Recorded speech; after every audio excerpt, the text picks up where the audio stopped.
אני לא יודעת אם זה כישוף או קסם, אבל יש כאן משהו באוויר.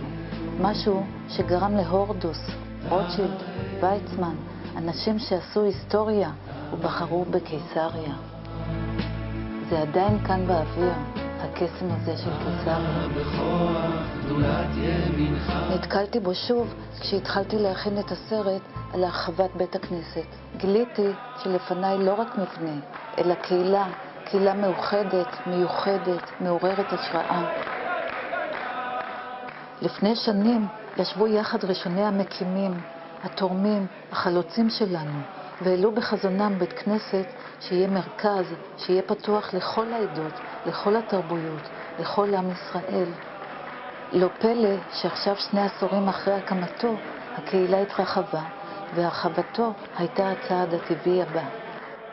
אלוהינו מלך העולם, שהחיינו וקיימנו והגיענו לזמן הזה.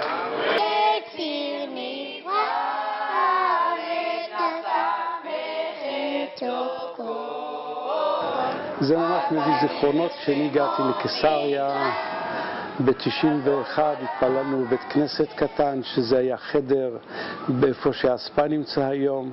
אני זוכר שביום שישי שבאתי עם הילדים שלי, 3 ילדים ואני, עשינו מניין. בפינה שם היה סופרמרקט, מיני מרקט זה היה,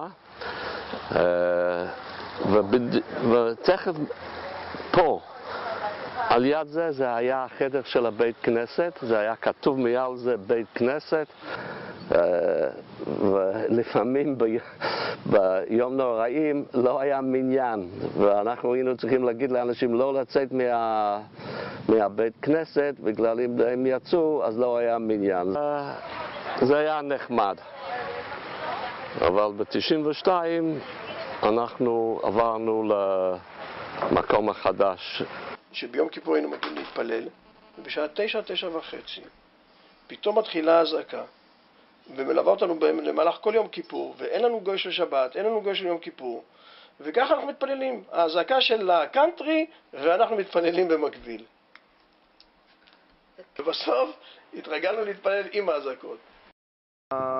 העובדה שהקהילה, מייסדי בית הכנסת, הבינו מלכתחילה שהצורך בלייצר משהו שיאחד את כל התרבויות, את כל המנהגים, את כל הלחנים, לקו אחד מנחה שכולם ירצו בו ויתאימו את עצמם אליו.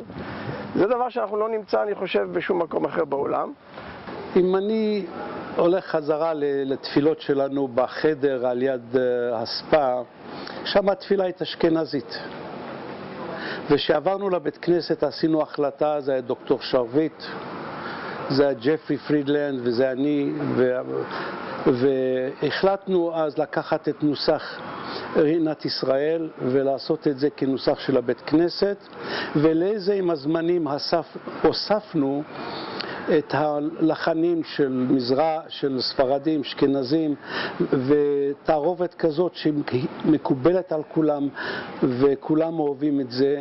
אם אני מגלגל את גלגל ההיסטוריה 12-13 שנים אחורה, ליום שאנחנו, משפחתי ואני הגענו לכאן, מצאנו כאן קהילה קטנה מאוד שהייתה בחיתוליה, וביוזמתו, בברכתו ובמאמץ על של דוקטור שרביט, התחלנו להקים כמעט יש מאין, אפילו רב לא היה לנו אז, והצלחנו אחרי שנים לייסד כאן קהילה שמורכבת מאנשים ממוצא שונה, מגלויות שונות, והתוצאה הסופית אני חושב מדברת בעד עצמה. חיפשנו מקום כמו בחוץ לארץ, שהבית כנסת מלא חיים משך כל היום, שיש פעילות. כשסוף סוף הגענו לקיסריה, שנפגשנו עם דוקטור שרביט, עם כל חברי העמותה, ושמענו את החזון שלהם, שהם מתאים למה שאנחנו, לתקוות ולחלומות שלנו, אז רק יכולנו לחלום שהבית כנסת באמת יהפך להיות מקום של פעילות, שיבואו מכל האזור וכל התושבים כדי לחיות פה את החיים שלהם כיהודים. אז ממש הזכות הולכת להרבה אנשים שעזרו, עזרו וגם תמכו, אפילו שהם היו אשכנזים או היו ספרדים, שתמכו באיחוד הזה, ליצור אווירה של בית כנסת שכולם יכולים לבוא להרגיש בבית ולהתפלל ולא להרגיש זרים בתוך התפילה הזאת. והדבר הנוסף זה שבקהילה שלנו יש אנשים מאוד אינטליגנטים ומאוד מבינים עניין. זאת אומרת, הם מבינים שהתפילה היא חלק מתהליך של תרבות, והוויכוח על המנהג הזה או אחר הוא עניין של מנהג ולא עניין של הכרח. אין אחד שהגיע לבית הכנסת פעם ראשונה ולא רוצה להמשיך. וככה הקהילה בעצם גדלה מציבור מאוד מאוד קטן למצב שהיינו צריכים להרחיב את הבית כנסת, והוא יהפוך כנראה לאחד בתי כנסת היותר גדולים באזור. גם בפרויקט הזה, כמו בכל הדברים בקהילה שלנו, הכל מבוסס על התנדבות, וזה מה שמיוחד אצלנו. הפרויקט הזה קם על בסיס תרומות של הרבה מאוד מהחברים שבקהילה ומידידי הקהילה, ובעיקר אנחנו חייבים תודה מאוד גדולה לתרומה האדירה שתרמה משפחת רפופורט, שהחליטה להנציח את שם מר ברוך רפופורט פה בקיסריה. כל זה לא היה יכול לצאת מהדיבורים אל הפועל לולא העבודה הבלתי נלאית במשך 1.5 שנה לפחות של ידידנו שאול בן דוד, שב1.5 שנה האחרונות בית הכנסת הפך להיות הבית שלו. יישר כוח גדול.